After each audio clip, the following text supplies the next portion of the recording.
All right, good afternoon, everybody, and welcome to our webinar on technical analysis. Very important to understand that what we're going to be learning today really attempts to be able to push on the discipline of the particular science we're about to discover and how to be able to practice much of the concepts that we're going to be introducing. Much of these concepts really require your ability to be able to push on with some activity in trading to be able to better hone up your skill in the use of the science and to be able to alert yourself as to when to be able to use many of these concepts as we come to introduce them. Today we're going to talk about technical analysis, and we'll start off by defining what it is and why we need it. We'll then proceed to be able to move into spotting and following trends, which becomes a very important chapter into this particular topic. We will move into understanding corrections and area patterns to be able to handle understanding why prices have to be able to pull back on occasion or move sideways on occasion. And we will also go into looking into technical indicators to help us make assessments of trend conditions and to see whether momentum in the market is increasing or subsiding. And finally, we will put all the things that we learned together so that we can come around to execute everything in a well-organized way. All right, let's begin. Now, in moving to the first part of it, we have to be able to understand what technical analysis is in comparison to what fundamental analysis is. There are two sciences involved in analyzing stocks. The primary one is fundamental analysis, which attempts to be able to look into the context of the value of a business, how well it's doing, who's running it, how efficient is the business. And these are very material in being able to choose which particular stock you'd like to be able to invest in into the long term. But as you can see from the graph here, you can see that the movement on prices may sometimes be a little bit more volatile. And into the shorter term, you might see price movements that might be quite wayward. And for those who may not understand what is going on, it might be able to unseat those who may not be able to stick with it too much due to the heavy volatility that the price may actually show. So there may be the conditions that you might want to be able to time the movements of markets to be able to take advantage of such trend swings. And technical analysis does exactly that, to be able to determine what's going on into the short term. Now, volatility or the choppiness in the market is something that comes out the result of us being human. People are very emotional in their trades and may be able to take a very opposing view when certain pieces of information is added to an equation. For example, if people are anticipating that earnings from a particular stock are falling short than what was expected, there's a possibility that your stock price might be able to whip back first in prospect of that new piece of information that has to be digested. Moreover, that if you get earnings results or you get very surprising movements in terms of how a company attempts to be able to push on with its future, it might also result to very, very sharp upward movement in price. So a lot of these movements may sometimes be a little bit surprising, and it's very much into the trader to be prepared for much of these movements taking place. The picture you see of the Philippine Stock Exchange Index over here, an example we saw in 2013 and 14, shows a very, very big or wide range that had that pushed into the market during that period. We saw the index climb up to about 7,400, then react all the way back to 5,800, and only to go all the way back from where it's come from. And so in our ability to be able to determine what we should be doing in these particular type of situations, one of the things that you will learn how to discover today is to be able to note of what the trend is. Trends are the bread and butter of a technician. And in this ability for us to be able to spot a trend becomes our primary duty so that we know what we'd be doing in a market. If you notice the first part of the image, you would see a green arrow moving upwards, and that tells you that that was a very forceful market moving up. It is followed then by a corrective or a pullback in price where you see it is controlled by a red arrow. This determines a downtrend, and this tells you that the market is more corrective or downward biased, perhaps due to some profit taking, people changing their mind about what happened, and that forced prices back down. And it's actually lasted for quite a number of months before turning around, only to be able to show you a new uptrend back in the uh, second quarter of 2014, and then we saw something more lasting on the way up. Now, it's very important for a technician to try to learn how to understand when these trend swings take place so that they can take advantage of movement inside or outside of this market in those particular moments. But again, we'll have to be able to train our eye to be able to notice these trends because these things are very natural for us to see, and we will have to be able to put in certain regulations on how to be able to draw these trend lines in order for us to be able to take advantage of them. So let's begin by understanding the definition of this science. So technical analysis is the study of price movement of any type of security pictured into a graph or chart for the purpose of spotting following price trends. Now, the important part of these really is divided into three. It says here that it's a study of price movement. For example, the picture you see right now shows you how a price from moving down eventually turns sideways and eventually starts moving upwards again. And the reason for this is because you've had on the onset the ability for sellers to take control of the market, either because of their pessimism, and then the market attempted to make a base where the buyers and sellers came into a point of being deadlocked. And then eventually the buyers won into the war and managed to be able to allow prices to be able to create lift all over again. Now, our job as a technician is to be able to detect what is a trend at what particular time so that it can allow us to be able to serve a guiding hand into anything that we do as a strategy. Now, it's very important for us to understand why technical analysis works. And before we move on to the actual concepts of how to put these things together, we want to be able to point out three very important aspects of why technical analysis works the way it does. Primarily, however, technical analysis banks on one very important mission, and it says price discounts everything. This particular statement simply means that built into the movement of price is everything that you'd like to be able to factor into buying and selling a stock. So if a stock price moves up for the day, it does so for various reasons. And the reason it turned up for the day is despite there being some sellers for that particular moment, the buyers were still quite strong and managed to be able to carry prices despite some downturns. So this a graph and you look at a chart of a particular stock or an index or commodity or currency, that price that you're seeing is very important because it's telling you the truth about what you see about the investment product or the investment instrument. And so try to be able to rely heavily on what the price is telling you. Because try to imagine that it's very hard to know every fundamental fact about the company, but it's very easy to be able to see what the result is on its price. And so the very first thing you will actually see is how the price reacts to anything that is being talked about or is being reviewed. And that's why, of course, the price is something that we really have to be able to move into first. The second thing that we have to understand about this is that these prices are not arbitrary. They don't just move up and down wildly and are caused primarily by anything that's happening. There are logical minds that set trends into motion, and this is the reason why prices attempt to move in such trends over time. Also try to understand that in order for a big buyer or a big seller to be able to buy or sell shares that they want to, let's assume you've got two or three very large fund managers who'd like to collect or to sell shares over time, they will have to be able to carry the huge amount of that volume taken off because you cannot buy a huge amount of shares in a single day. And so many of these fund managers attempt to orchestrate that maneuver over a period of time, let's say several days, maybe several weeks, or maybe even several months if the order is large enough. And this is the reason why trends come around. As the statement says, an object in motion tends to stay in motion while an object in rest tends to stay at rest.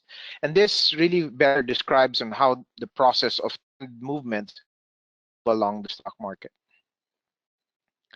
The third idea is history repeats itself. And this is where the ability for technical analysis or forecasting science comes around. It comes to be able to tell us that these price movements tend to have very, very similar movements to what they've had in the past. Because some of the formations we'll be reviewing later on are caused by human beings and how they react to certain types of stimuli, whether it is bullish or whether it is bearish. And these formations will be looked upon and we will try to make assessments so that we can see if they can prove to be quite valuable to trying to forecast what's about to happen. So these three concepts are very important in making one a believer into the use of this science. And as I said, as the discipline carries itself, you must try to be able to push on to believe that these things work because of these three ideas, and that way that we can put a lot more confidence in our ability to use this. All right. We move next into trying to understand how to be able to look at a price graph. Now, since technical analysis focus on market price, we have to be able to try to understand how to plot this out as an image. Looking at prices in graphic form is essential. The result of which is a very, very fast-paced ability for you to be able to detect what's going on to the market rather than having to look at so many numbers and trying to figure out what's going on. As they say, an image speaks 1,000 words, and in your ability to be able to review a price movement, looking at graphs becomes very, very sensitive and becomes very appropriate, especially for a person who is timing the market. As time becomes of the essence, the faster you can look and interpret the price, the faster you can react to certain things that the market is telling you. Every day in the market, we will plot four prices: the opening price, the high price, the low price, and the closing price. You can actually use several types of charting systems to be able to draw this into your graph. I have two presented here. The first one is called a bar chart, and the first one you see on the left shows you how we plot the four prices. The high and the low for the day is simply connected by a vertical line. The opening price, or the first price that the stock trades as the market opens, is drawn as a left bar into your graph. The right bar, as you see, will determine the closing value, and that normally is what you get at 3:20 in the afternoon of the exchange. Putting all these four prices together, you will get like a stick figure to be able to determine what happened to the day. The reason we want to see it in graphic form is because we have to be able to interpret what happened to people who traded that stock, whether they are advantaged for the moment or whether they're disadvantaged. In general, if the closing price is higher than the opening price, you probably have a lot more people making money than losing money. If you have the opposite situation where the closing value is trading lower than the opening price, then you have a group of people who are now disadvantaged. And those people who are not too happy about what happened may be seeking an alternative, perhaps maybe even to take their position out due to the pressures of course, losing on that trade is actually stalling on one. Now, another way to be able to look at prices is going through another type of chart called a candlestick chart. The only difference between a bar chart and a candlestick chart is how you draw the opening price and the closing price. In a candlestick chart, instead of drawing a left bar to designate open and a right bar to designate the close, you will simply encompass the opening and closing into a box, or what we call a candle. The inner portion of the candle will be colored a light color or white color if the opening price is lower than the closing price. If the closing price is higher and you draw a white candle, it represents a positive turnover day for you. If the opening price is higher than the closing price, or if the closing price is lower than the opening price, we will color the inside of the box a dark or black color, a dark candle representing a down day. And if you were to use a candlestick as against a bar chart, you probably would notice right away that it'd be easier for you to tell whether we were up or down based on the light color and the dark color rather than looking at the stick figures you see on the left. And it is to this reason that we have candlesticks becoming a bit more popular in use nowadays by many different traders. Putting one day of activity after another, you'll be able to see very, very wild movements in price. But one thing that will be very, very clear to you is what we call a trend of activity. As you see one trading day after another, you might see some up and downward movements along the way, but you would see a general shift pointing up in the two examples that we have currently. And this simply means that you can see that an upward bias is being generated, and this is what we mean by a trend, the ability for a price to show you a movement in its bias. And in the two samples you see of the Philippine Stock Exchange Index here, in these two cases, they show upward trends. Whether you use a bar chart or candlestick chart, you actually get to see the same type of information. And this is underlyingly more important than the type of chart that you use.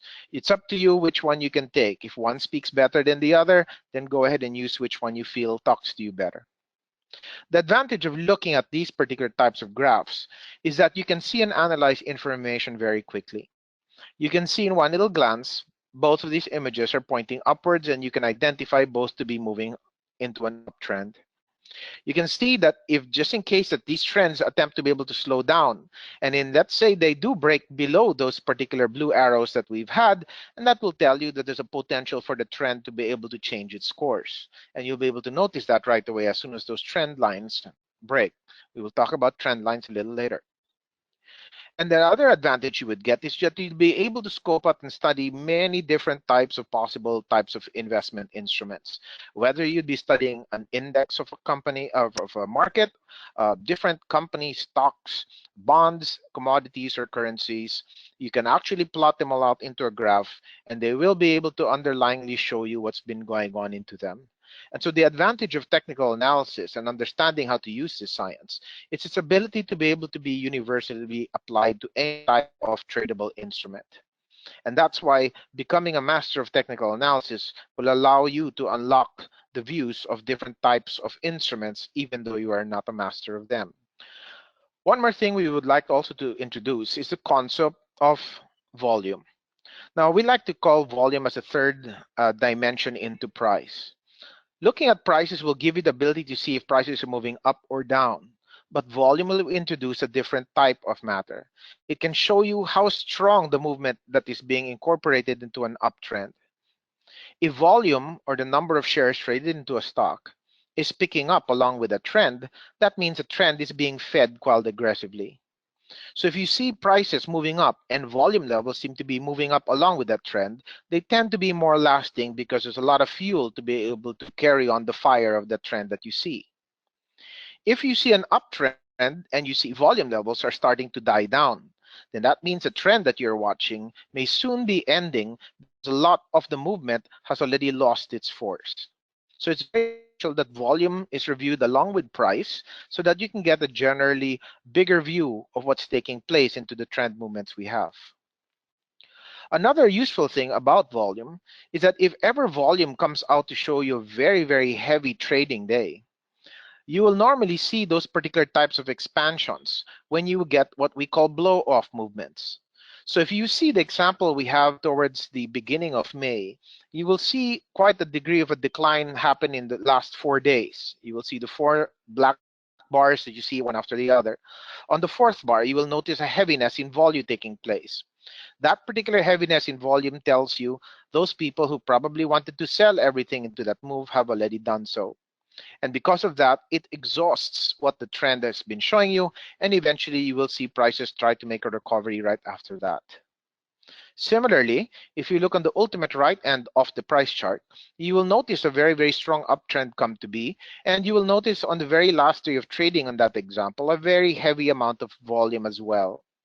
When you get those types of movements after a strong uptrend, they tend to blow off the trend move that you've seen there. And if you see that, you're probably very much expecting that a correction or a pullback in price would likely result after a heaviness in volume like that. So it's okay for volume to increase along with the trend. What's not okay is for volume to be too majestic or too high, because that would suggest that the buyer or the seller went too much already into one direction, and you might get a very exasperated move coming after that. And this is normally where corrections begin. Again, you will see the blue lines that I've drawn on top of the graph show you trend lines. They also depict certain particular movements or quadrants in markets where you can tell you whether prices are moving up, maybe slightly sideways, and then up again.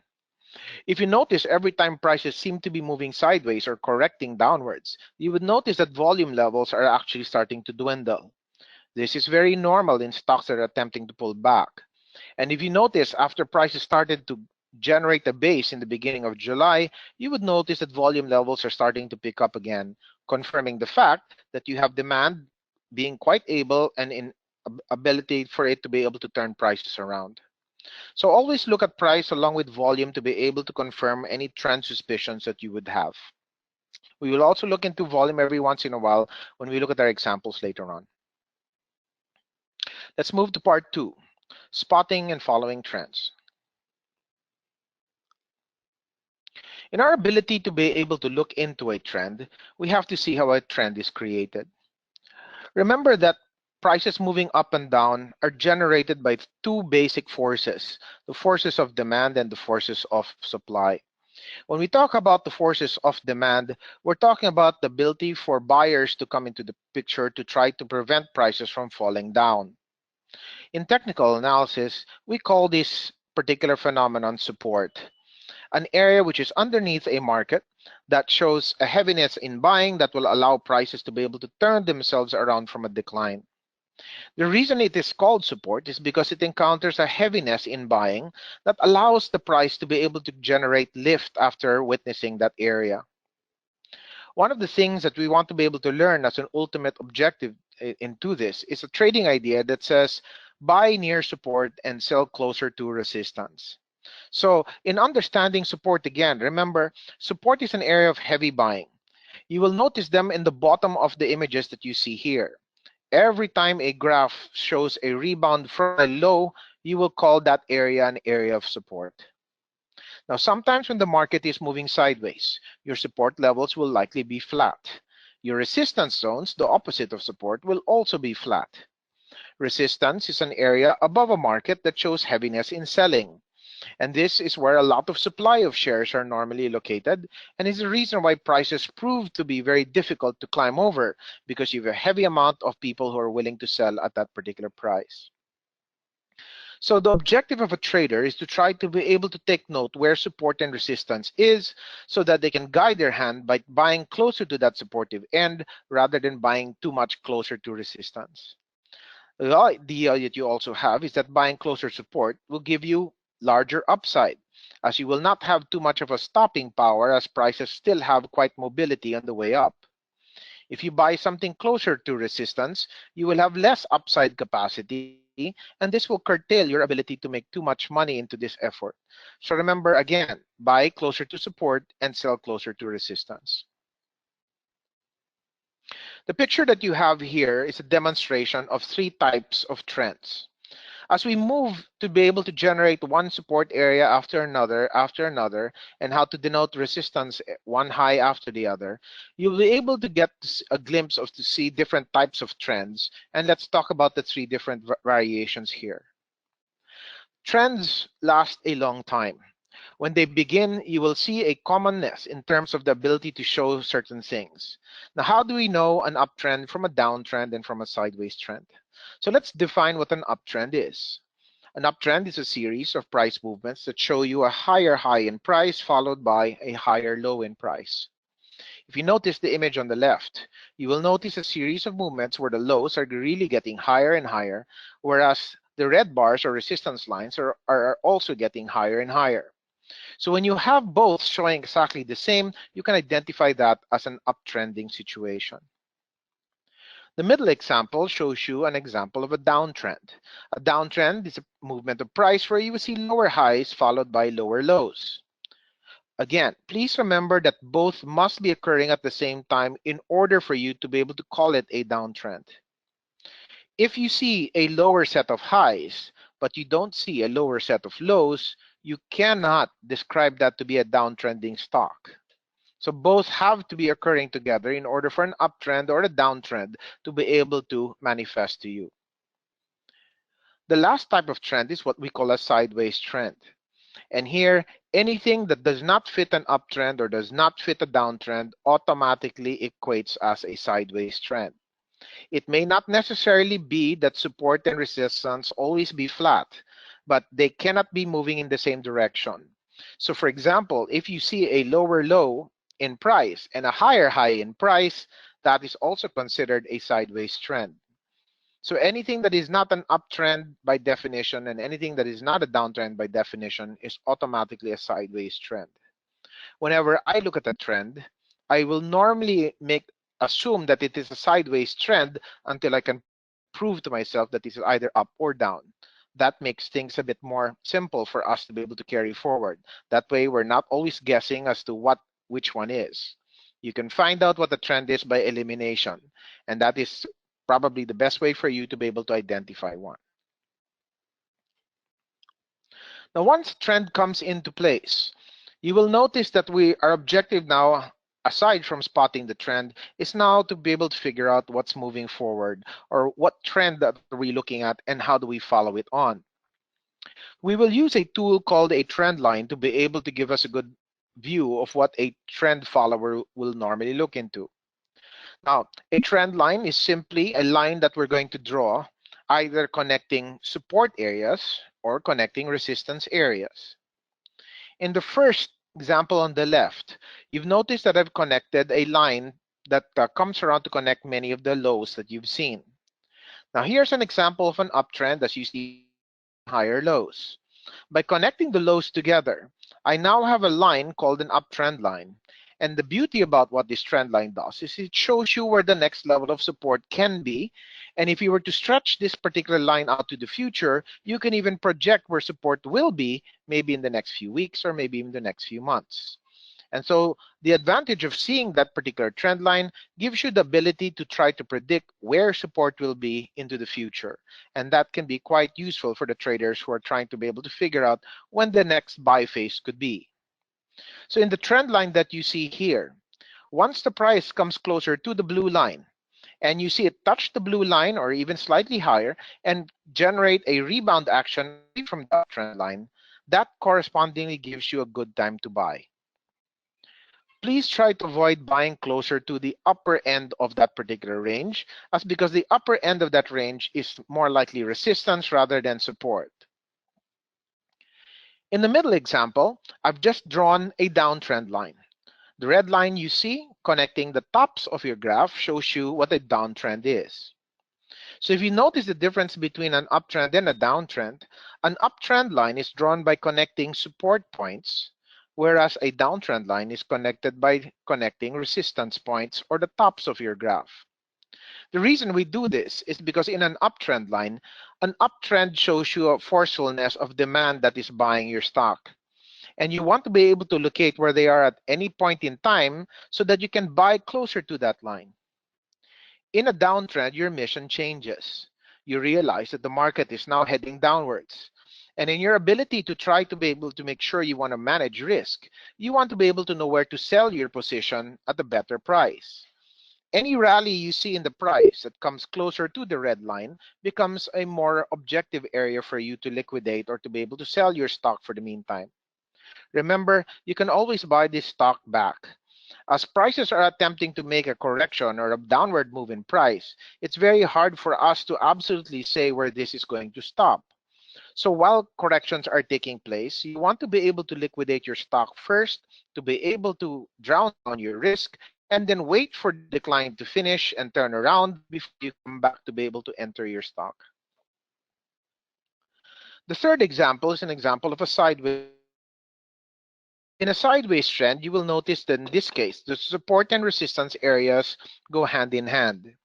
It is only in a sideways market that you will draw two lines or two trend lines. Because there is a stalemate between the buyer and the seller, you want to know where the buyer is at any time, and so you'd rather know where the seller is in time. Remember, again, you have to try to buy closer to where buyers are the strongest, and that means buying closer to support, which is more ideal. As prices in a sideways market start to rally, you will try to be able to become a seller more into the upper boundary of the range and a buyer on the lower end of the range. Until a sideways trend changes its course, you will move to try to range trade this particular phenomenon. Range trade means buying closer to support and selling closer to your resistance.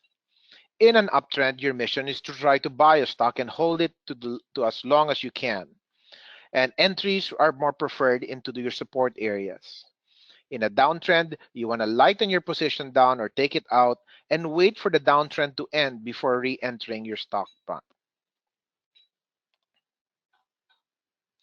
In being able to use a trend line, you want to be able to understand which particular trend period you are looking at. If you notice the picture I have drawn here on the right side, you will see an exercise of so many lines being drawn into your graph, and it becomes very difficult to try to follow one of them. The reason for this is because you're looking at various types of trends in various time frames. And as one does not know which time frame to follow, it is the reason why so many lines are drawn out. Normally, when you draw up a graph for yourself, draw out a graph into the time frame that you are trading in and have as much as you will probably contain the number of lines you have to maybe one or two only. The minute you have three, four, or five lines in there, you know already you're crossing boundaries between different trend periods. Again, as a trader comes around to be able to follow a trend, he must first try to determine which time frame they will follow. Will you be a short-term trader? Will you be a medium-term trader or a long-term trader? Traders normally have short-term periods lasting from 3 to 6 months. Medium term can go as high as maybe 9 months, and anything longer than 9 months or a year is considered long-term in the world of the technician. If you notice the blue line in the graph, if you're looking more longer term into this particular picture, the long-term trader will use pullbacks in price closer to the blue line as their objective to be able to buy this stock. And you will try to hold on to this as long as you can and will not sell this until that blue trend line is broken.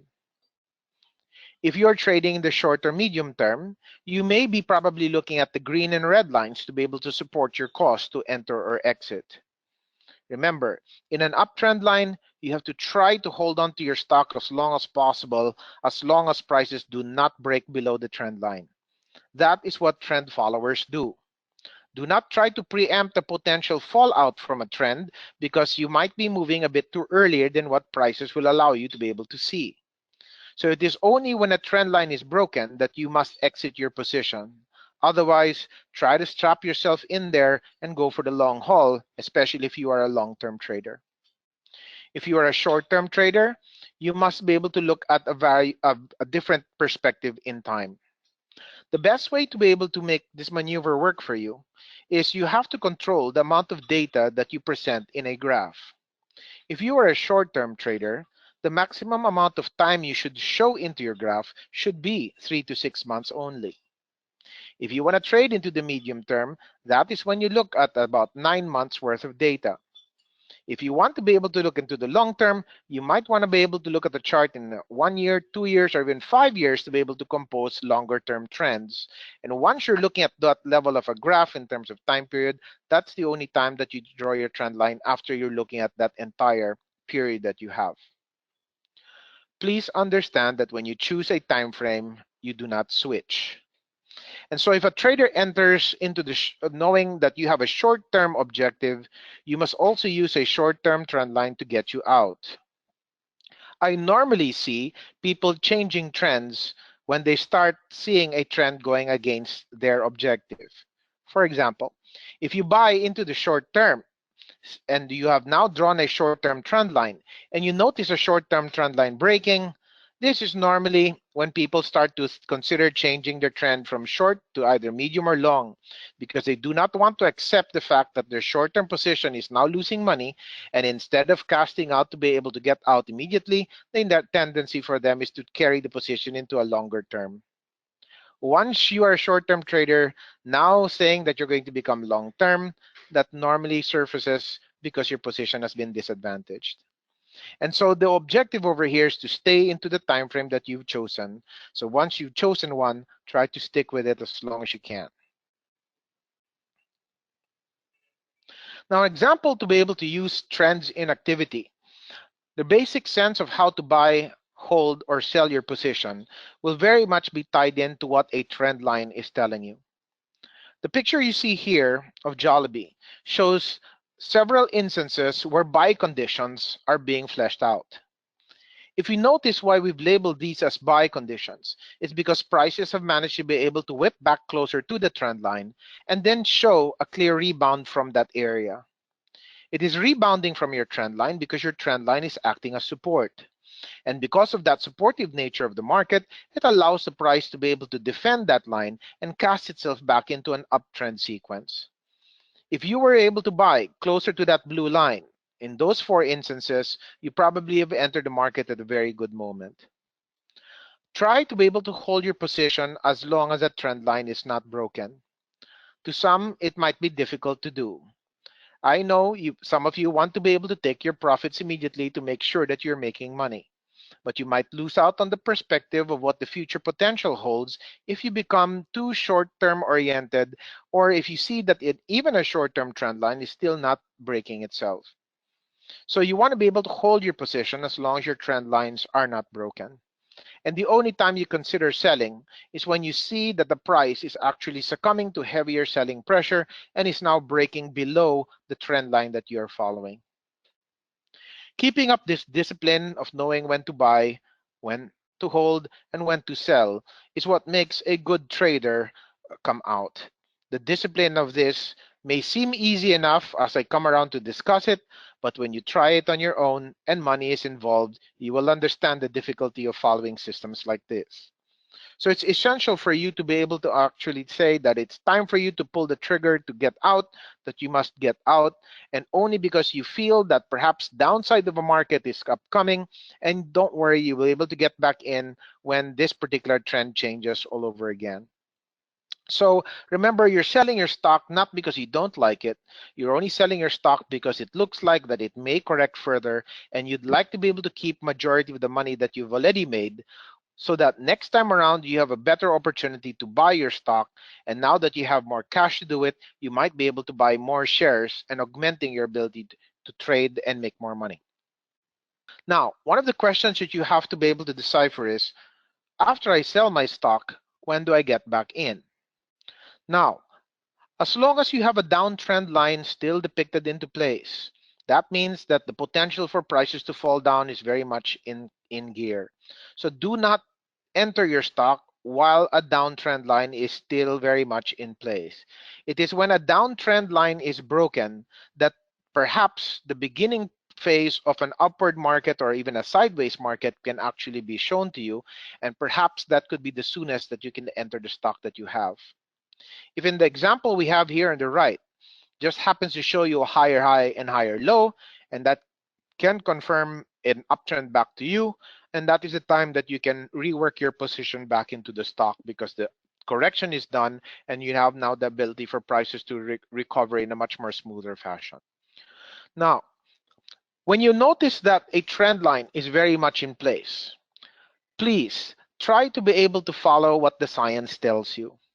I know sometimes a very good company may be falling down extendedly and might tickle your fancy to try to get in sooner rather than later. And if you can clearly see the conditions over here where a downtrend line has actually taken course, you can see that a stock, even like this bank you see, could actually fall from 55 pesos per share all the way down to something closer to 25 pesos per share. Nobody knew this was going to fall that much. But a trend follower should have kept his hand on stay and only entered once, of course, you've seen prices attempting to move back up. So again, please make sure that you only buy after a downtrend line has been broken and also when you've seen that uptrends have been cast back into effect. Buy conditions will always come out best when you see prices pull back to your uptrend lines and they show you a rebound from that particular trend line. Try to resist the urge of buying a recovery or a rally that's moving too far away from your uptrend line. Later, I will introduce this concept as an overbought market. So if you look at this sample on the far right side, you will see prices moving closer to 50, but you will see the trend line is still closer to about 37. When you have a disparity between the price and your trend line, it's best that you leave this at by itself and wait for prices to be able to hone back downwards before casting your next buy prompt off this. Because the last thing you want to do is to be able to buy this too late, and then if prices start to stage a pullback in price, that you might chicken out of your position because the downside here could still be quite large. Again, remember, buy closer to support and not closer to resistance. Now, one more thing you must understand in trends are two basic large trend cycles. The notion of what is a bull and bear cycle. A bullish market, or a very strong upward moving market, is represented in the picture that you see here on the first hand side. The bullish left is where you would see a move from a market that goes from a period of no interest and doubt to one generating eventual confidence, optimism, instant wealth, and euphoria. This, what you see in front of you, is a typical map of how a market moves from a bullish situation or a strong upward market into a bearish situation or a corrective market or a downward market. If you notice the characteristics of the market that you see, I've placed them into this map to give you an idea of where you are in anything that you're probably trading. If you're already moving into a market that's moving up very, very quickly and briskly, and you can see a lot of people making money into that stock, you're probably closer to the middle portion of this chart. And so when you're coming closer to the middle portion of this chart, you must understand what is about to come after that. Markets only accelerate coming closer to their highs. And when you see that instant wealth and euphoria is being felt into the market, you must raise your level of concern and cautiousness because these markets cannot last forever by going into that particular speed. A bear market or a bearish market is a downward moving market. And yes, it might be quite scary to a few, but it has a job to do. And a job of a bear market is to put that extraordinary upward move you see on the left into proper working order. So the job of a bear market is to pull prices back down and give the sense of attractiveness into prices all over again. Once you have prices moving into the right side, you will understand that it will also go through a period of no interest and doubt, as you see in the ultimate right. And please understand that when a bear market starts to quiet down and there is no interest and doubt, you will notice that will be the new beginning of a new bullish cycle. And so we want to be able to take advantage of these conditions when we attempt to be able to see them. This entire thing is a cycle. All markets will go through these phases. You just have to understand whether you're in a bullish phase or in a bearish phase so that you can control your hand in becoming or asserting your aggressiveness into trading. In a bull market, you can be as aggressive as you want. In a bear market, you have to be as cautious as possible. Our objective here is try to make the most amount of money in a strong market and try to prevent us from losing too much into a bearish one. Now let's try to understand why markets have to pull back every once in a while. In our ability to understand the movement of prices, corrections are going to be a fact of life. Now, understanding what a correction is and the types of corrections that can come around play out a very important role for a trader to be prepared for what he's about to see. One basic assumption you have to be able to learn. It takes time to move prices a certain distance. Any exaggeration of this will be paid for by making an adjustment in time or making an adjustment in price. Let's try to put that into a picture. If the blue line that you see now is our trend line, and you see that stock prices are moving along that trend line exactly, there really will be no need for prices to make a correction because it is following the upward movement of demand and how buyers are attempting to be able to flesh itself out towards the right side. But you, as well as I know, that when a stock starts to go up, a lot more people see it going up and a lot more people want to participate. And as people are coming to rush in to participate in an upward moving stock, you will normally see the stock price move faster than what it should be moving. Let's say this. So in this upward stroke that you see, you can see that the stock price is now moving much faster than your uptrend line. And because of that, the wider the space between the price and the trend line, that means the wider the space that it will need to fix later on. So markets will go through what is known as a correction. A correction is the ability for a market to stop that exaggerated movement in price and try to be able to push it back down to where the trend line is asking it to be. And there's two ways to do that. You could stop that upward movement in price by first making it go sideways or by making it come down. These are the two types of corrections you will see. A correction through time or a correction through price. Now, it could take, of course, a varied form of this. It could be somewhere in between. But the whole objective of a correction is to try to pull it back down closer to the trend line. If the trend line is broken, not only are you still in a corrective phase, but you will find that the correction will likely be a stronger one.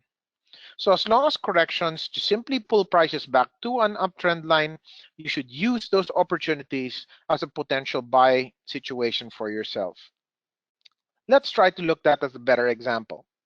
So the picture you see on the right will show you a typical movement upwards of a typical stock. As you notice, it is very cascading.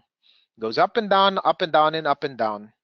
Without me drawing a trend line, you might view that entire move to be quite chaotic.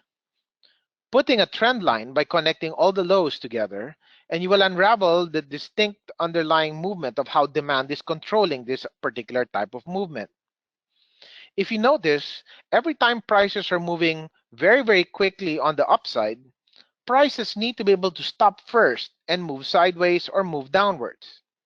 The first example you see is an example of a correction in time, or another way to call that is a consolidation. Another type of correction is a correction through price. This usually takes place when you have a very sharp upward move in price and prices are too far away from your trend line. Every time you see a very far stretch between the price and your trend line, that far stretch we will identify as an overbought market.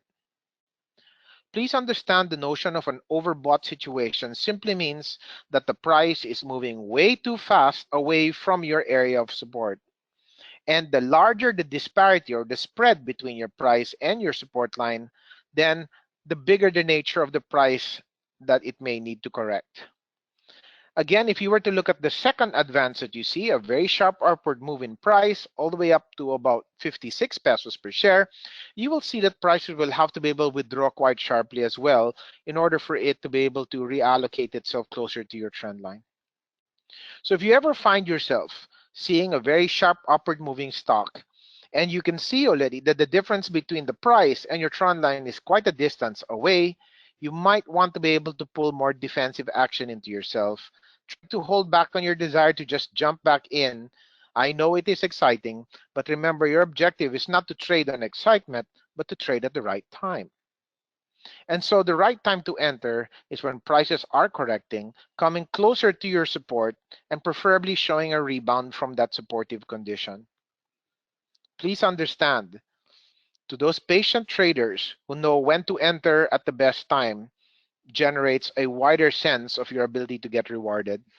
For those who cannot wait and are always running after very sharp upward movements, you will likely get yourself into a situation that might be too hard to control. So keep your emotions into check and wait for prices to finish their corrections before coming in. Remember, do not buy into an overbought market.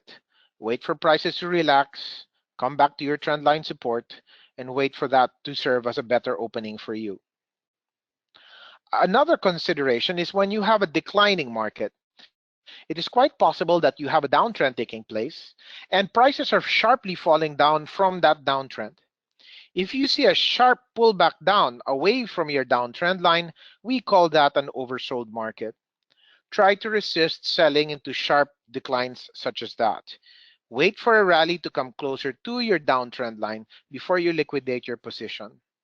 So again, we try to avoid acting when markets are too over emotional at overbought conditions and too emotional in an oversold conditions. It's best to act closer to your trend lines, and that's the reason we draw them so that they can enact better entry windows for many traders.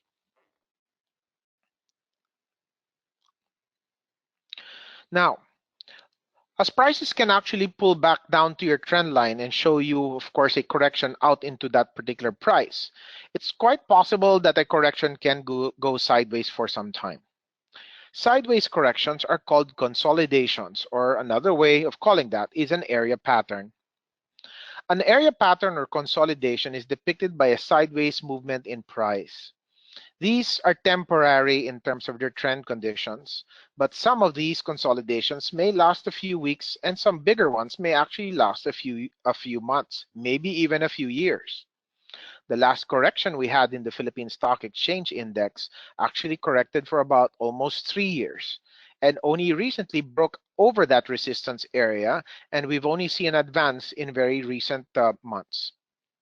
So what we want to be able to do is when we study a sideways moving market is we want to be able to make sure that we only enter at the appropriate time. When sideways markets are very much in place, we will wait for prices to be able to push over resistance or push over the consolidation highs and go what we call a breakout condition to tell us when to get back in. A breakout is a condition where prices push themselves above a pattern's resistance, commanding you to be able to buy into the stock all over again as a new uptrend has now been determined. The opposite condition of a breakout is what we call a breakdown condition. It is when a sideways moving market cracks from support and shows you now its new intent to be able to fall very much lower.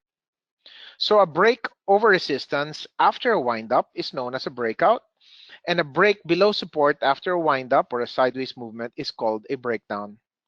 Breakouts, we buy. Breakdowns, we sell. As a consolidation or sideways market is taking place, although yes, we should be waiting for a breakout or breakdown condition before we do anything, but along the way, we may be able to try to ascertain whether the patterns or consolidations we are looking at is telling us something ahead of time. So as area patterns or sideways markets are moving, we want to be able to see if any particular types of signals can be pointed to us that might give us a good gauge whether markets are leaning against going up or maybe leaning against heading down. And let's show you how to be able to discern that. When we look at sideways markets, we will look at two things. One, the shape of the pattern, and two, the size of the pattern. The shape of the pattern, as you see the images on the right, are examples of geometrical shapes that may attempt to form during a sideways market. The picture on top is known as a rectangular pattern. You will notice in a rectangular pattern, your support areas are flat and your resistance areas are flat. This is trying to tell you that there seems to be a stalemate between the buying and selling. Neither one of the two forces can gain any ground upon each other. And it is only when prices break over the high that a new trend or an uptrend has been generated. So the shape of a pattern can depict to you how the buyer and seller are attempting to relate to one another, and perhaps it might also show you whether one is gaining speed or gaining force against the other. If you look at the second picture, the second image you have in the middle shows you a pattern that is known as an ascending triangle. It is triangular in its shape, but you would notice that your support line seems to be picking up while your resistance line is holding flat. Now, it's important to understand why this is taking place. As the lows of your graph are becoming higher and higher, it describes to you that the demand to buy the stock is intensifying. However, on the top end of your chart, you notice that the seller is still lingering at the same price, willing to sell the stock at that price every time prices attempts to be able to accost it. And as that's taking place, you can actually say that the seller is actually quite neutral in his ability to sell. He does not wish to sell the price lower, but the buyer is willing to buy prices higher. And that tells you that the buyer seems to be more aggressive than the seller in this particular case. And because the buyer is stronger than the seller, you probably have a better chance of expecting a potential breakout from that pattern rather than a breakdown. In the first pattern you see on top, since the buyer and seller are both neutral, only willing to buy at the same price, and the seller only being able to sell at the same price, neither one of the two is showing you any aggressiveness in their hand. And that pattern seems to be more neutral than the second pattern that you attempt to look at. So by examining the shape of a pattern, you may be able to tell whether the pattern or the consolidation that you're reviewing may be more likely to move higher or more likely to move lower. And that's the reason why we have to be able to take out the shape. Now, the size of a pattern is also very important. The size of a pattern describes the distance between your support and resistance zone in the highest end. So in the picture on top, since your support and resistance line are pretty much the same all throughout from the left and the right, the size of your pattern is the difference between the high price and the low price. So assuming in the above example, if we have the lows at 8 pesos per share and the highs at 10 pesos per share, the size of your pattern is equivalent to 10 minus 8 or 2. So the size of the pattern that you're reviewing is important because it may be able to tell you how far up or how far down your stock will go after a breakout condition or breakdown condition will unfold. In a breakout condition, your stock price will move up by a minimum of the height of your pattern. So in the above example, if you have a high side at 10 and a low side at 8, a breakout over 10 will suggest that your stock price will go up by a minimum of 2 pesos. So your target would be 10 plus 2 equals 12. If your stock were to break from support, then please expect that you may have a harrowing decline up in front of you. And that is the reason why in a break of support, we normally ask our traders to sell, to be able to curtail any risk that a decline like that may actually unfold. It's also important to be able to check out the length of a pattern, or how long does a pattern consolidate. A consolidation of 2 months long is less important than a consolidation that happened for about a year. As a stock price winds up for a year, that involves more shares that are being trapped or being accumulated, and a breakout of a pattern that lasted 1 year will likely result in sharper up move rather than a breakout that came from a stock that only traded from 2 months. So take into advantage the shape and the size of the pattern and use this to try to be able to leverage on the potential movements of prices. Let's try to be able to look deeper into it. Now, looking into sideways markets, there are two types of area patterns that you would come as a category. We call the first set continuation patterns. Now, continuation patterns are called continuations because they continue the prior trend. If you notice all the images you see here, you will notice before the consolidation began, a trend moving in one particular direction. The first pattern you see in the upper left is called an ascending triangle. An ascending triangle, you would see prices moving up first before the sideways market actually built itself. And if you notice, the resulting break was on the upside. So prior trend was up, continuation was the pattern, and moving up as a result of it. The middle example is a symmetrical triangle. The symmetrical triangle is more something that you would see an aggressive movement on the way up, also occurring an aggressive movement on the way down. In this particular case, the prior trend was also moving up, and that's a reason why you would expect the breakout to also move up as well. You will notice most of the patterns you see in the pictures here, whether they be descending triangles, rectangles, flags and pennants, and wedges, you will see that the prior trend was always moving that direction, and the continuation pattern normally resulted to a continuation of what the prior trend was. Now, you might want to be able to have further reading into understanding what the different patterns are, what their shapes look like, and how to be able to understand the respectiveness of how volume comes in. Volume tends to narrow as a pattern comes to be able to be. So for example, in an ascending triangle or descending or symmetrical triangle, volumes tend to be very big on the onset or in the beginning of that area pattern. And as the pattern comes to completion, volume levels tend to become smaller. The reason for which is because as a pattern comes around towards its completion, there's hardly any volume left for buyers or seller to be able to engage towards the latter portion. And is really the reason why prices break out or break down, because the buyer or seller cannot find any more shares within that particular zone. Now remember, in all patterns that you see in these images, any push over your resistance band is a buy. Whether you're an ascending, symmetrical, or rectangle, a wedge, or a pennant, any breach of the resistance zone triggers a buy prompt, and any break of support triggers a sell prompt. The second set of patterns are called reversal patterns. They're called reversals because they reverse a trend. There are four different images that you see here: a double top, or a variation called a triple top, followed by the head and shoulders pattern, a broadening formation, or a rounding top.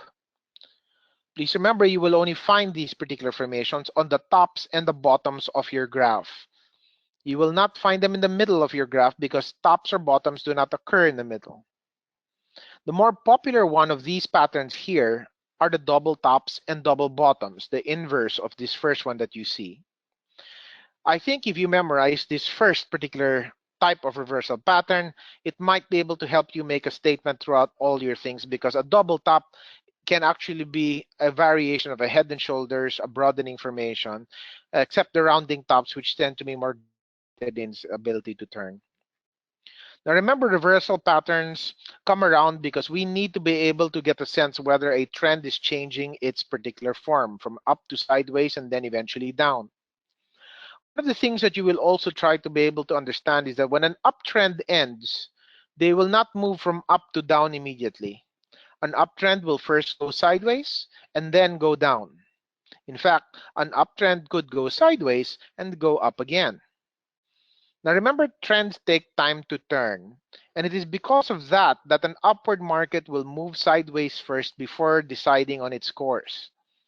That is advantageous to a trader because normally the first correction into an uptrend, the pullback will normally rally back at or near the previous stop that it generated before turning back down. That should be used as an objective for you to try to lighten your positions when you see them. Also, in a declining market, you might find what is known as a double bottom. A double bottom is a gradual shift from a downtrend into a sideways trend and then eventually into an uptrend. So if you were to turn that image upside down, what looks like a letter M to you now may look like a letter W. And into a double bottom, you want to be able to buy after the rebound of the second bottom.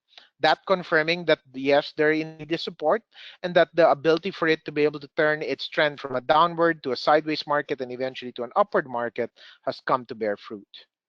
So please take note that reversal patterns again take place only in the tops and bottoms and that you will not find these in the middle of your graphs. Now let's have a look at this particular example you see here. Here's an example of a chart of Felix mining. You will see in the middle that prices have been moving sideways for quite some time. Now, normally when people look at patterns for graph, it might take them some time to get used to seeing how these patterns form. The best thing for you to do is to simply connect tops and bottoms and call out the pattern that you see. What is wrong is for you to try to say, all right, I want to see if there is an ascending triangle in this image, and then trying to force that pattern into image that you see. We call that form fitting, and that is not the way that you would want to come to identify a pattern. The right way to do this is simply by connecting tops and bottoms of the pattern like this, and then calling out what the pattern is as a consequence of that. So in this particular case, we see a symmetrical triangle. Now our job as a trader, once we locate an area pattern, is to be able to understand when it's time to get to move in. Now in the beginning of our seminar, of our webinar, we talked about the concept of range trading.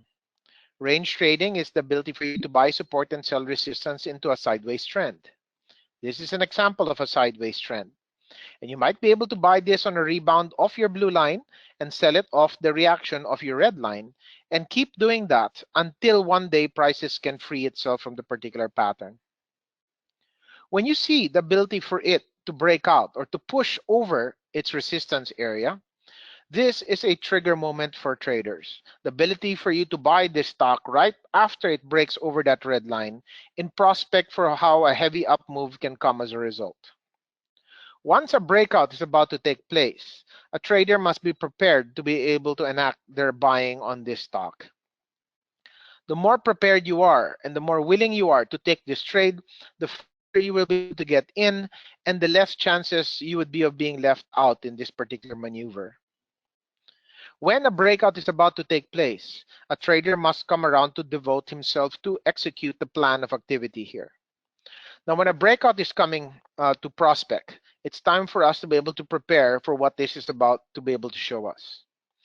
How far up will this stock price go? In order for us to answer that question, let us first get the size of the area pattern. Now, we will get the size of the area pattern by looking at the highest point of the consolidation and the lowest point of the consolidation. In this particular case, the highest point is at 17 pesos and the lowest point is at 13 pesos. By taking 17 and removing 13 pesos off it, we can now get the estimated size of the pattern, which in this case is 4 pesos. So a break over the breakout point, which is identified at 15 pesos and 70 cents. 1570 is the area right above the red downtrend line that you see.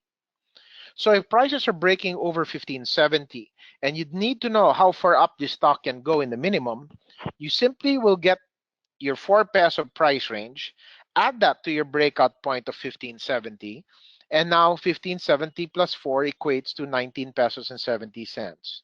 That tells you what your target price will be, and that is the minimum advance that this particular stock will attempt to show you once it starts to move higher. If you notice on the image below, you will also see that I've drawn a trend line along the lows that come as a consequence of the uptrend that surfaces after the breakout price. If you fail to act into the breakout moment and prices leave you behind, any pullback to your trend line becomes a consequent buy for you moving forward. And as long as that uptrend remains in place, try to hold the position that you've bought and try to ride out as long as that particular trend does not change course. Now, once your target price has been hit, in this case 1970, and you did manage to buy some at the breakout price, you want to be able to take some profits at that targeted area, in a sense to reward your hard work for doing a good work on your evaluation of this particular thing. Now, one way to be able to confirm that a breakout can indeed follow through is your ability to look into volume.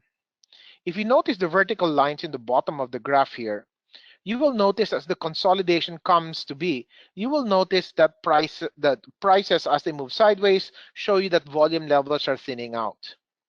And just before the breakout time, you will notice there was hardly any volume being shown in your graph. This is what we call the quiet before the storm. The reason why volume levels shrink to such levels is because there is no more interested seller to sell at that price range. And it is a reason why prices break out, that prices move above, because there's no more shares to be bought within the range. And as prices now push over the resistance band, a lot more people start to raise their awareness to try to buy the stock, and competing against each other, they eventually all contribute to the hasty moving uptrend that you see in the price chart. So take note of the valuable insights that you can get from the movements of breakouts, the thinning out of volume in terms of a pattern, and eventually the enlarging of volume after the breakout to be able to confirm that the demand has come back into place, and then it can feed your uptrend over and over again. Heaviness in volume in an uptrend should come as an afterthought. And the reason for that is because that tells you that demand is continuing, and that more likely you will have trend continuity when you have them.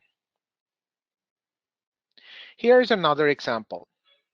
In the case of Mark Ventures, and more in the shorter period of time, you will notice that a few consolidations took place here. Let's look up the first one.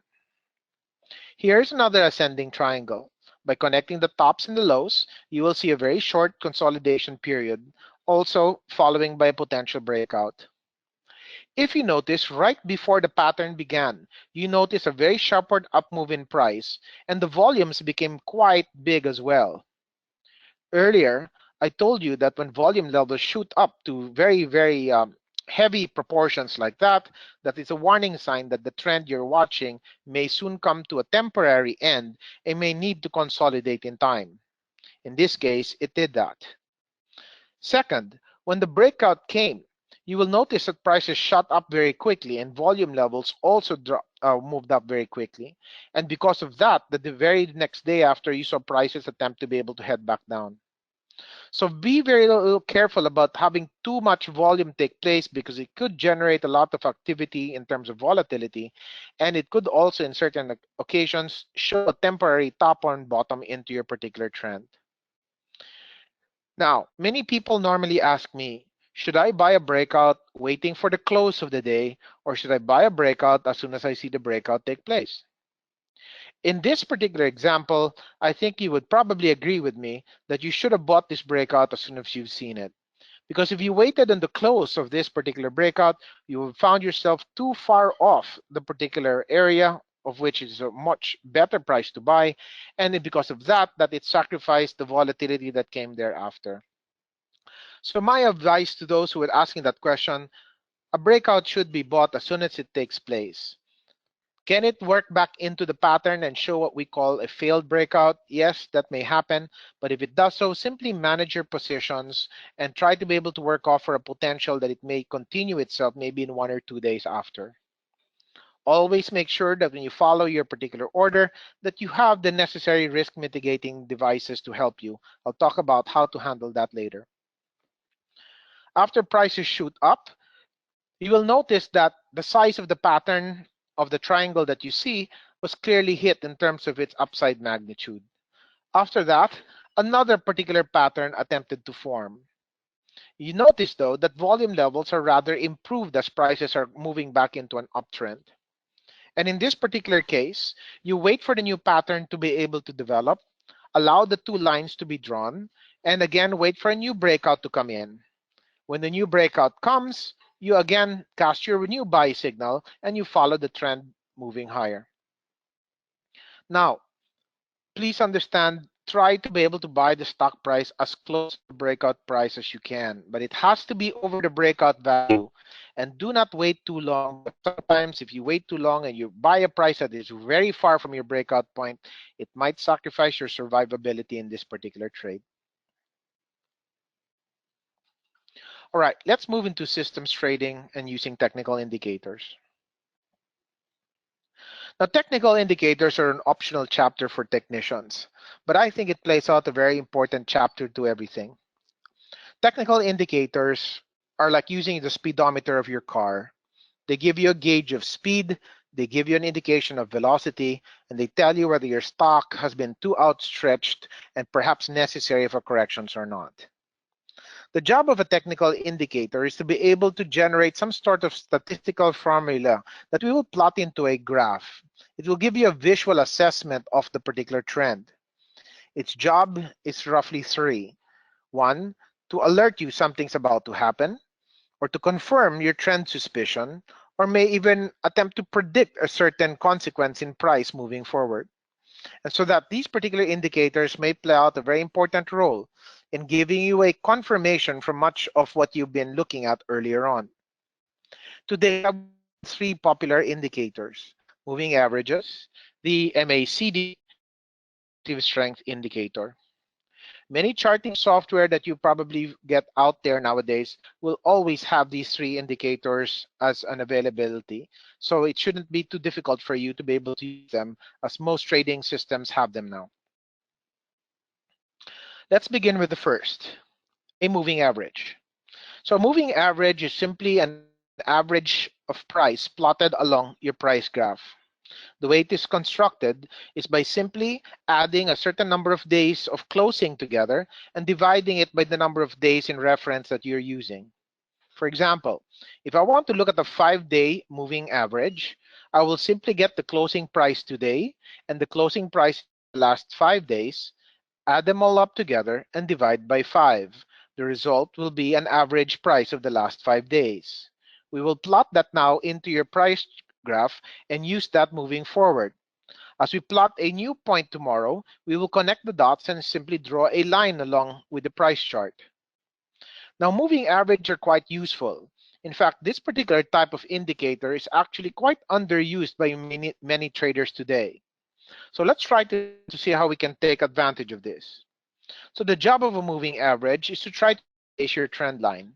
So if some of you are having a hard time drawing a trend line, you can actually let the moving average draw itself out to you automatically.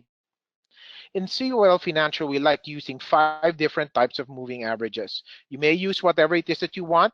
You might also want to see what they use commonly in the United States, because that can also work as well.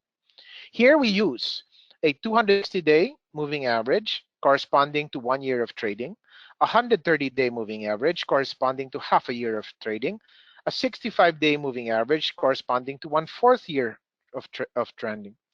We feel the 65 days are a very important consideration for the medium term, and the reason for which is there are 65 trading days in one quarter. And remember, as companies typically disclose their earnings every quarter, we want to be able to get a semblance of how investors are reacting on a quarterly basis to the stocks they follow, and the 65-day moving average does that perfectly. If instead you want to use shorter term trends, then you might want to be able to look into the 32 or 16-day moving average for faster moving or shorter trends. Now let's try to be able to give you a sense of how to use a moving average. So the picture you see here of Metrobank is shown by 3 wavy lines. Each one of these lines you see, the red, the blue, and the green, are what we call moving averages. The red one is a moving average of the 32-day, that being a short-term moving average. The 65-day, being one in the medium term, and let's say the 130-day corresponding to roughly a longer period of time. Now, if you have chosen earlier to be a short-term trader, then you want to focus on using the 32-day moving average. If you want to dwell into the medium term, then you will use a 65-day moving average. If you want to trade in the longer term, maybe you want to use a 130-day or even a 260-day moving average to be able to line your trends up. The way to use a moving average is similar in how you use a trend line. So if you look at the sample we have closer to the right side, you will notice as prices are moving up, every time the price comes closer to your red line and it bounces upward, it provides an opportunity for you to buy. If you remember, your trend line does the same thing. So if you have a moving average acting as support, you try to follow the signal that it has and carry your position in as soon as it bounces over the moving average and hold on to your position until the price drops below your moving average. If you're following the 65-day moving average, let's say you're more medium term, then the only time you will render a buy is perhaps somewhere between um, the middle of the chart where you see prices are pushing over the blue line after consolidating for a little bit of time. And you will hold on to that position until one day the price breaks below your blue line. If you're taking a longer term component, then you will buy this particular price as soon as it breaks over the green line, and you will hold over that particular position until prices fall below the green line. You will notice that the longer term of trend that you compose, you will have less and less trading signals because you will not get it every day that prices will be falling back to that moving average. But it does its job well. For the longer term individual or trader, it keeps you in to a longer period of time and provides less entry and exit points for you to be able to manage a trade along with it. Also, any crossover between a shorter term moving average, either below or above a medium or longer term moving average, is a signal that the shorter term trend is actually gaining speed.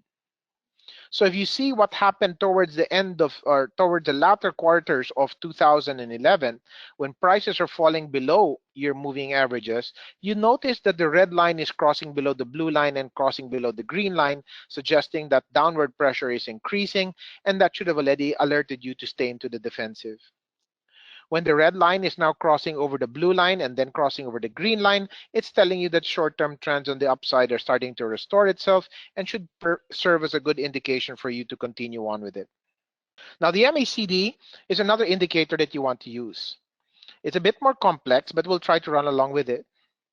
You notice there is a blue and red line that are drawn into this particular image. The red line is your MACD line and the blue line is your signal line. Every time the red line crosses above the blue line, it gives you a buy signal. Every time the MACD line crosses below the signal line, it gives you a sell signal. Simply follow this over and over again to be able to give you an alignment on what you should be doing into your stock. But there is a third line known as a zero line. The zero line is the horizontal line you see in the bottom. If the MACD line goes below the zero line, that tells you that you're shifting a little bit more to a downward moving trend. If your MACD line is going over the zero line, it's telling you that you're back into a positive or uptrend. Now we'll use these combinations to be able to describe what a better entry period will be for you. You should follow an MACD buy only when you have an uptrend being talked about. So what has to happen over here is you will look at all the buy signals that I've shown you underneath, but will only activate the buy when you see it cross over the zero line, which is indicated by downward moving arrows, the green arrows that you see here. So aside from having a buy signal, you want the MACD line to be over the zero line to be able to tell you that you are getting a buy signal in an upward moving stock. And that's the only time you enter or you buy your stock. You will sell what you're holding every time there is a sell component into your MACD. Just try to be able to follow that as best as you can. Now, the relative strength index, this is an easier indicator to follow. Instead of giving you a buy or sell signal, this simply tells you whether a stock is overbought or oversold or none of the above. So the RSI is the indicator in the bottom. You will notice the red line drawn in between two blue lines. The one on top is known as the overbought line and the one in the bottom known as an oversold line. The way this works is rather simple. If the RSI touches the upper boundary line or the overbought line, it tells you to stop buying. If the particular line falls back below the overbought line, then it allows you to be able to move into the buy mode back into your stock. So all this simply means is that you can go ahead and buy a stock that is not overbought. But the minute a stock price is overbought, you simply stop your being aggressive or stop your buying. So in the picture you see here, on two occasions, you will see that the RSI tagged the overbought line, and after that, you see necessary corrections come out of it. Pullbacks back to the trend line and rebounds from it again gave you better openings when prices were not overbought. Please understand as well that you do not wait for an oversold market to buy.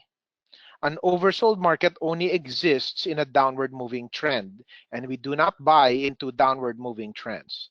So keep yourself into upward moving trends and buy into non-overbought conditions, and that is how the RSI can help. Now, one of the things the RSI can do is can note something called divergence. Now, divergence is a lapse in market strength. And it's normally cited when you see this, when you notice higher highs in price followed by lower highs in your RSI. When you have that, as in the sample shown into the first image on the left, that tells you that despite the price of your stock going to a higher high, the force that pushed it up there did not correspondingly grow. And that serves as an alert for you, telling you that the potential correction is coming into place. On the right side, you will see another type of divergence. You will see lower lows in price, followed by a higher low in your RSI. And when that happens, that tells you now that the downward force is shrinking, that the potential for a major rally is coming back into place. So in both conditions, divergences tell you a market that is either topish or on the right side, a market that is rather coming to a bottom. Take advantage of this as you can now prepare yourself for the consequent correction on the left side or the major run coming on the right side. Now, it's important that when you come into the world of trading that you pre-plan what you're going to be doing in terms of trading. Don't just come in, turn your terminals on, see what's moving on the ticker, and start shooting off like a cowboy. It's important that the plan must justify your trade. Here, we will look at 4 establishments of processes that we have to follow in order for us to be able to move into a trade. 1, justify your entry. 2, make sure you know where you're going to be taking your profits. 3, if things go wrong, how do I get out? Your selling stops. And 4, try to understand what is my upside compared to my downside, or know your risk as compared to your reward. Let's quickly have a look at these. So today, let's summarize. You should only buy 2 situations that allow you to get into your trade. A breakout, which is prices pushing over a consolidation, like you see on top, or a support bounce from your uptrend line. Now couple this with some filters. Try to understand that the more filters you have in your favor, the better the trade will be with you. So if you're getting a breakout price, try to check your technical indicators. If the technical indicators are in your favor, the more that you see they are, then of course, the more that you have the ability to say, yes, you should go with this trade. So for example, if you get a breakout of price and prices are also trading over their moving averages and they're also showing a buy signal over your zero line in your MACD or are not showing overbought or divergences in your RSI, then these are the 3 conditions you want to be able to complement the buy move you see on the left side. If all your 3 indicators tell you yes, then go ahead and buy your stock. If one of the indicators on the right, either the moving averages, MACD, or RSI, are showing you some degree of technical warning, if only one of them say so, you might still get away with it, but it might be a little bit more volatile. But if 2 of the indicators tell you, no, it's not time to buy, despite the breakout or the support bounce you're seeing, please understand what this is telling you. Although you might be seeing some good moves in terms of the breakout or support bounce, but your indicators are telling you to be able to be if you see prices move in the opposite direction. So take heed in what these have offered to say. Next, when you buy your stock, always understand where you expect to be able to sell it. If you can have a fundamental target with a stock, you can have a technical target with a stock. Let me show you 4 ways on how to project one. Trendline projection, range in a price channel, the height of your current area pattern, and your distance to your next major resistance. If you're looking at the movement of stocks in this particular price chart, let me first draw a trend line. Now remember, you know I draw a trend line by connecting the lows together. If you look at the point back in May and June, where prices fell back to your trend line and attempted to rebound, that offers a potential entry spot for you. Now, how do we know how high prices can go? Well, if you were to ask me, where would I expect prices to be 6 months from today, from that point in May and June? All I have to do is extend my trend line to the right 6 months after and count where that point is. If you notice, I have labeled it point A. Point A represents where you should be anticipating a potential target in the minimum. And that's what the value of a trend line does, because you can project where prices will be. You can also use what is known as a price channel, so that the price channel will try to be able to give you the upper boundary of that particular range. So try to be able to understand that the A levels will be where your minimum prices will be, and your B zones, or the upper boundary zones, will be the maximum price you would expect price to be in that period in time. Of course, if you have consolidations, heights of area patterns can also give you a potential target site like we discussed earlier. Or if you don't have those available, all you simply have to do is look at the low side of your ranges or the trend line area. If you're to buy there, simply identify where the last previous top was and use that to where to be able to estimate your minimum target sites. After all, an uptrend will show you higher highs, and so it should at the least climb or rally back to that high point. Next, know when to get out. Now, not all the time you'll be selling your stock positions at a target price. Things could go wrong. Prices could go against you. And so in order for you to protect yourself against any untoward or heavy losses, you must understand that if support areas crack, you must be able to take your positions out first. Remember, it's all about surviving the ordeal. If you lose all your capital into one trade, you will not have any capital left to go into your next trade. So try to be able to minimize the losses that you take. And by putting what we call price stops into areas of support, any crack of that support area should be able to take your position out. So a breakdown should tell you to get out, and a trend line or an uptrend line crack like you see in the bottom on the right, that tells you also it's time to get out. If you were to put those particular processes in place, you now know how to be able to estimate your upside targets, and you know where to understand a placement of your risk levels. Because of that, you can now attempt to be able to assert whether this stock gives you more reward than it entails risk. And it is good to be able to pick out those particular stock prospects that show you bigger a reward rather than a bigger risk. What we would like to be able to follow is that if you can stand 1 point of risk and understanding you have 3 points of a potential reward, those are the better opportunities for you to take. For example, if you're buying your stock at 10 pesos and your upside is 13, that is what we mean by a reward of 3. And if you buy a stock at 10 and your risk or support is at 9, a break of 9 will throw you off your stock. You will only risk 1 peso on that trade, banking on a potential upward trade of about 3 pesos. Please remember, do not sell your stock when you just feel like, because you might be selling too soon. Try to keep yourself closer to the targets that you present yourself. The whole idea about keeping yourself with the trend is to try to maximize what this stock price advance can do for you. And selling too soon may inhibit the ratio of 1:3. Now, make sure that the plan to be able to build up must be followed. The plan. It is what we have to do as a discipline on following as a technical trader. As you come around to practice much of the concepts that we introduced today, you'll be able to see that your ability to follow on the particular principles will be greatly enhanced. But these things must be taken one step at a time. Practice it little by little until you become very comfortable with the system. Don't expect to be a master overnight, but as you come around to be able to practice much of the concept we discussed today, you'll be able to capitalize on your trades sooner rather than later. In summary, we talked about technical analysis being the focus of market price. It is important because it gives us the ultimate conditions on how prices will move because of quite a number of things. We said trend analysis also tells us that there are three trends for us to be able to keep alert on: uptrends, downtrends, and sideways trends. Now, uptrends are pretty much the bigger trends of markets, but we also have to anticipate that corrections come hand in hand with that. So do anticipate that corrections are part of a trader's life, prepare for it, and also prepare for when they end, because that will be the next opportunity coming forward.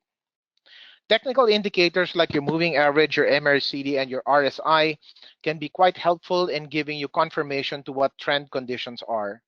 Learn to trust them. As you come around to be able to use them along with your trends, you will see they look just like all the gauges you have in your car, helping you navigate into, of course, an advancing trading condition. Put everything all together and follow the trading plan, because this is the fulfillment all of this as us traders can come around to take advantage of the fullness of technical analysis. If you need to get in touch with us, the contact details of the PSE Market Education Team are on our websites, www.pse.com.ph and www.pseacademy.com.ph. For more updates on PSE's market activities, follow our official Facebook and Twitter accounts at PH Stock Exchange.